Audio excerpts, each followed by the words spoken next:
Okay, we're going to be seeing the King in action. Brand new wrestler we haven't had on Championship Wrestling. Joe Lightfoot from Quebec will be in here, and some other action. We said we were going to give him some time. We had maybe a question or two we wanted to ask him. Here is the former international heavyweight title holder, Eddie Hot Stuff Gilbert. Well, what a dead crowd we have here. The young people are so stupid.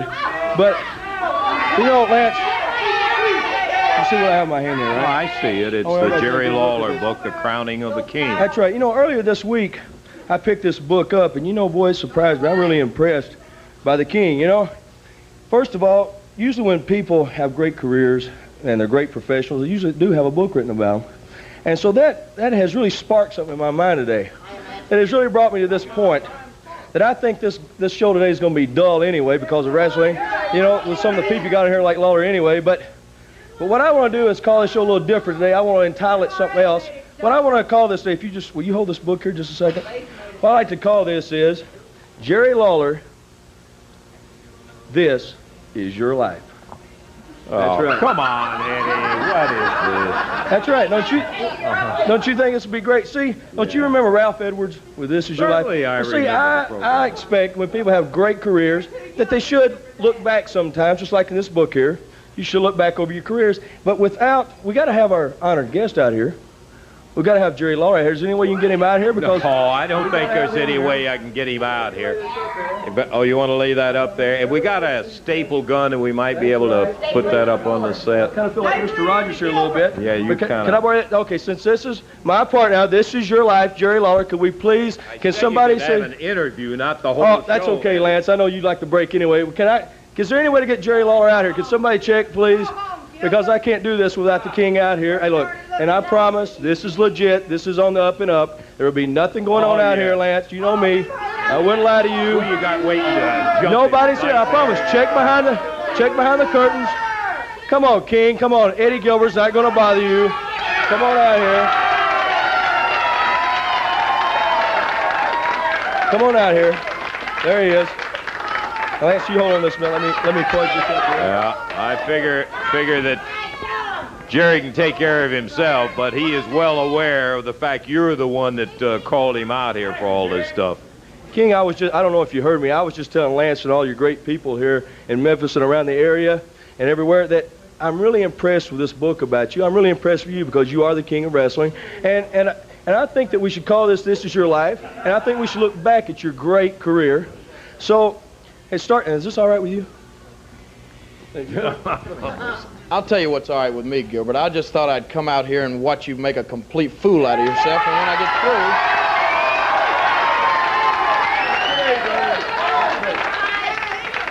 This is all yours today. This is your day, Jerry. Yeah, I know. You can't make a fool out of yourself. God already beat you to it. But let me just say this. I'm going to stand here and I'm going to listen for a few minutes, but remember, this show is all about wrestling, brother, and when I get through listening to you run that little mouth of yours, I'm going to put my fist right in it. You understand that? Well, I can understand you're probably a little upset. You probably don't trust me, but I'll put your mind at ease. Why. Okay, as we look back into Jerry Lawler's great career, there's the first man that really dawns on me. And, well, don't let me say any more. I want to see if you can recognize this voice, Jerry. All right now, Eddie. Jerry Lawler's big man on campus. You know, no, I'm not. Hey, you know this is Jim White, your very first tag team partner, Lawler. You know, we were team. And he went on and he became the big champion, big man. And a lot of people say that, you know, I just became an old drunk. And I do drink a little, but, you know, I'm gonna make a comeback. I can make a single. I can, you know, I can be a champion just like Jerry can. Listen, well, it's his day and he ought to have it. That's right, Lawler. Jim White, your very first tag team partner, a man that you cast aside, that you put out to pasture because you, Lawler, you want to go on your own to the top to be the Southern Heavyweight Champion, right? Well, I'm right, I know. Well, yeah, okay. Well, as I look back again, another man, looking through your book there, that I realized that is a very good part of your career was, well, he's not here today, and we couldn't even get him here today. But we do have something on it I want you to take a look at. If you can look at the monitor. Eddie, this. Hey, that's it. The referee was knocked down too. Sam Bass in the ring with Jerry Lawler. That's right, Lawler. Sam Bass. Marvelous. A man that molded your career, that started you off on the right road to be the king of wrestling. But what happened to Sam Bass? Oh, well, like everything else, you wanted to be the king. You wanted to be the head honcho. So Sam Bass was busy carrying your bags for you into the arenas and carrying them on the road with him, that you, being the man that you were, wanted to fly to all the matches. And on that fateful night, that summer night in 1976, the night that you decided to fly to the match, poor old Sam Bass had to drive. But he never made it home that night, Lawler. That's not. Yes, he met his doom. Eddie, And he's not here today. He's not here today because Sam Bass is in a grave. Because you, Lawler, you put him there. Are you done now? No, I'm not. I still have yet more people. See, I spent a lot of money this week. I have more people. And see, I want you to recognize another voice because you were wanting to go for the Southern Heavyweight title. Lawler and Lance, both of you, I want you to listen to this voice very clearly. Do you know, I don't really remember too much about the match. I do remember that I was a wrestling upcoming star, I'll have to say that. And I was wrestling at that time for my Southern Championship. One thing that I do remember is that I got a glimpse of Lawler pulling something out of his trunks. And later I was told, after I come to in the dressing room, that it was a chain that he used. And then I understood that he was the champion then. Then I didn't have my belt anymore. Jerry Lawler was the Southern Heavyweight Champion. That's right, Lawler. That man, if you'll step out here, is my dad, Tommy Gilbert. The man you pulled a chain out and started your reign as a Southern Heavyweight title, right, Dad? Lawler, I guess that made you feel awful big, didn't it? Then you was a Southern champion, wasn't you? Oh, what a terrible, terrible way to win a title. Oh, now, as we step on up in history again, another man that you wind up using and abusing along your treacherous ways was, well, see if you can recognize this voice. You told me I was going to be a star. You brought me you found me down in Philadelphia, Mississippi, plowing a mule. Well, you told a lie. I've never been to Philadelphia, Mississippi. I'm not from Philadelphia, Mississippi. If we could get this man out here, please. Playboy Frazier. Step up here, Playboy. Another man, Lawler, another man. Is it true that you're from Philadelphia, Mississippi? No, I'm not from Philadelphia, Mississippi. I'm from Philadelphia, Pennsylvania. Oh, Lawler, another man that you took and just made a fool out of in front of everybody. You're making a fool out of yourself and trying to make one out of all these people with all this garbage. No, I'm not. No, I'm not. The next man, Lawler, he wasn't able to be here either. But we do have some footage of him I think that you should listen to and watch on the monitor.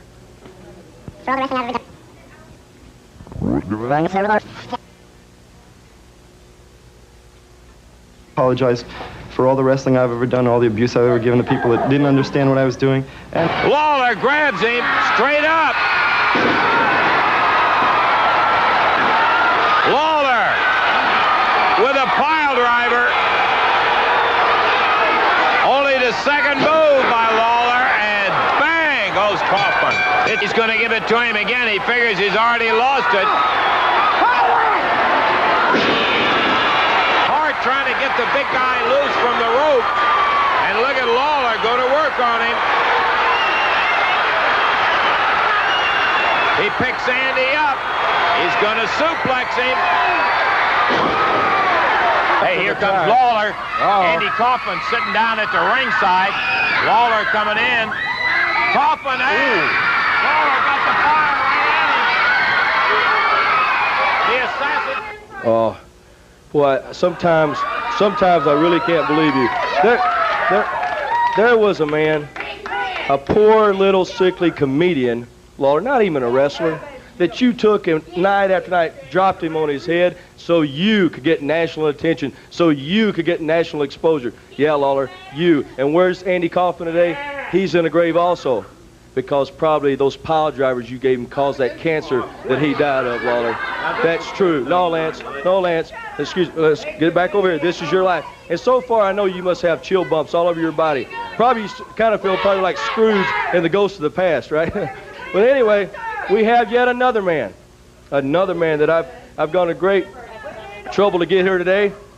And if I can, please, if you'll listen very closely to this man.